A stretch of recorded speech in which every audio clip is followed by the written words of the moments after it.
Hi, this is Amy with the Hag Reads. I'm back to talk about a couple of books that I finished recently. These are also digital books, and these were recommended to me by my son. They're both by the author Ambrose Ibsen, who appears to write almost exclusively haunted, evil, house, manor type of books. So these both have a kind of similar theme. So if you like that haunted evil entity, you know, it's almost, well, not quite Amityville level horror, but it's kind of in that vein where the house or the land or the house and the land are cursed or haunted, or there's something about it that's just wrong. So the first book that I'm going to talk about is Stirrings in the Black House by Ambrose Ibsen. This is a standalone as far as I can tell. With his books on Goodreads, it's really hard to tell if it's part of a series. They don't link up very well on there for whatever reason. But in this book, a disgraced concert pianist with addiction issues, addicted to pain pills after an injury, and he kind of had a career halting moment publicly, and so he's kind of been shunned from the concert world. Inherits a house from a huge old kind of manor house in Oregon from his uncle, who he has really only met one time. He came to see him play. The uncle basically told the mom he had no talent, and the uncle went away, and he really never saw him again. So unexpectedly, he comes in to inherit this house, and on the surface, it seems to solve all of his problems. He's almost being evicted from his apartment. Maybe going to have to go live back with his parents, and so he heads off to Oregon and takes residence in this house, which almost immediately he finds out from the locals that it's, shunned. Nobody really goes there. They're like, they can't believe anybody's gonna live in the house. And then he almost immediately also finds out that it has kind of a gruesome, macabre history. Perhaps we want to call it a dark and murderous past. A cult lived in the house originally. They built it specifically on this land. They felt like it was a convergence of energies, and so they were trying to do something specific. And I don't want to go any further into it than that, because really it's kind of important to the story that you go into it without knowing too much more than that. Almost as soon as he takes up residence in the house, weird things start happening, trouble sleeping, hearing things in the night. When he moves in, there are no light bulbs in the house. And then he meets a local woman, and together they kind of uncover the history of the house, and they're maybe developing a relationship. And then, mayhem ensues, and shocking ending. I don't want to go any more into that. I thought it was, reasonably well done. With the Ambrose Ibsen's books, this is like, I think, my third or fourth one. My son really likes these, but I can easily imagine them all as kind of cheesy Netflix horror, with that shock ending that's supposed to shock you, but you kind of see it coming. They are good light reads. If this is your type of horror that you like, I would definitely recommend it. It'll hit all your spots. It's an adult fiction book, but in my thinking, it could also be, it's not geared towards YA, but advanced YA readers, or readers who don't particularly want something from the YA genre, maybe because they're aging out of that, that type of writing. I think this would be right up their alley for somebody who's coming out of a preference for YA, looking for something similar that's written not specifically for young adults. The second book is called A House by the Sea, and this is part of a series. I don't know if there's going to be more. A House by the Sea was written in 2016, and I think the second book, which is called The Winthrop House, was released this year. So I don't know if there are going to be more in the series, and I would imagine they're going to leave it open as a possibility. So this is part of the Winthrop House series. It's the first book in that series.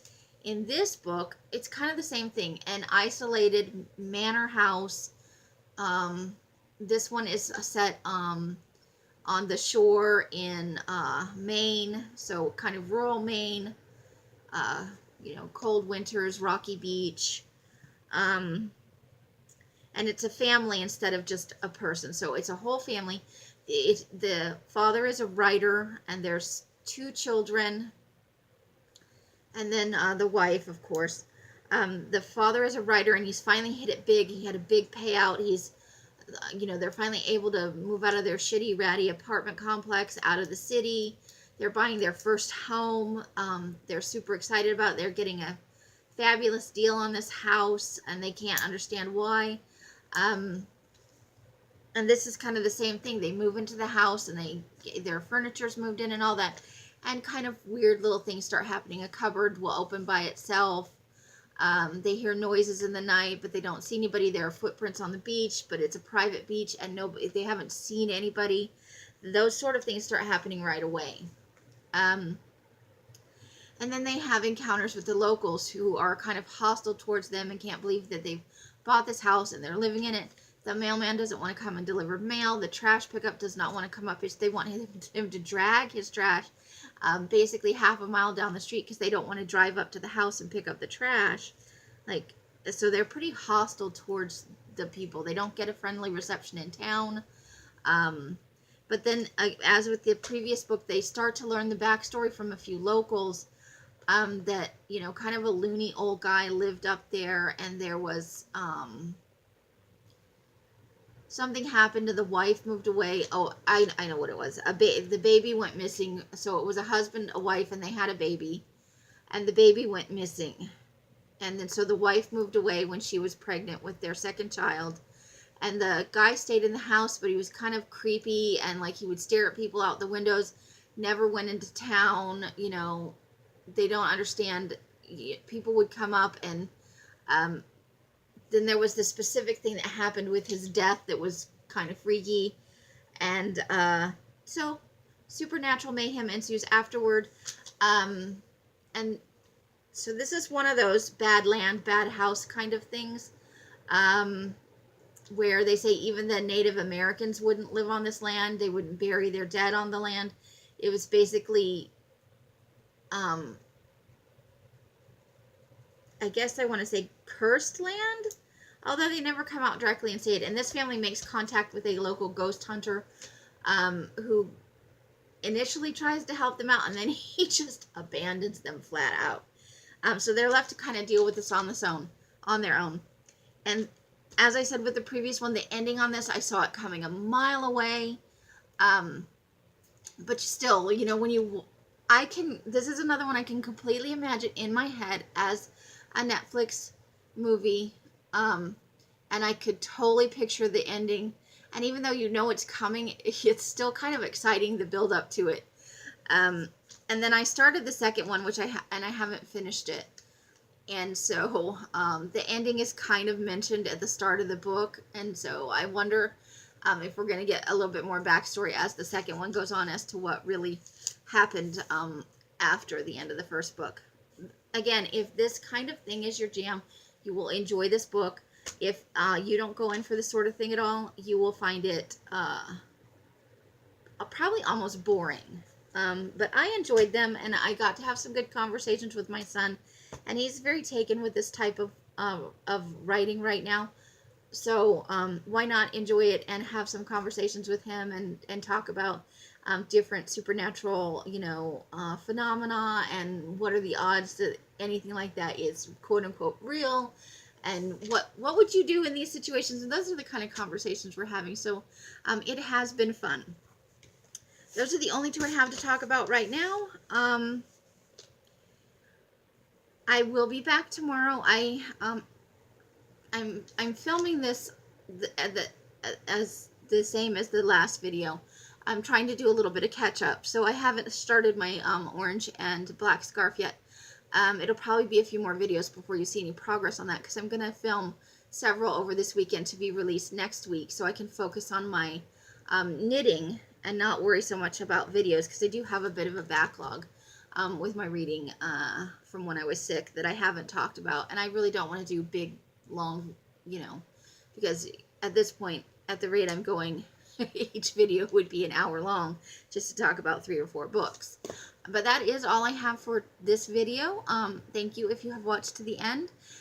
Happy rest of the weekend to you. Almost Monday when this video, so it'll be probably late Sunday when this goes up. I hope you are having a wonderful rest of your weekend. Happy whatever time of day it is to you. And I will see you next time. Bye!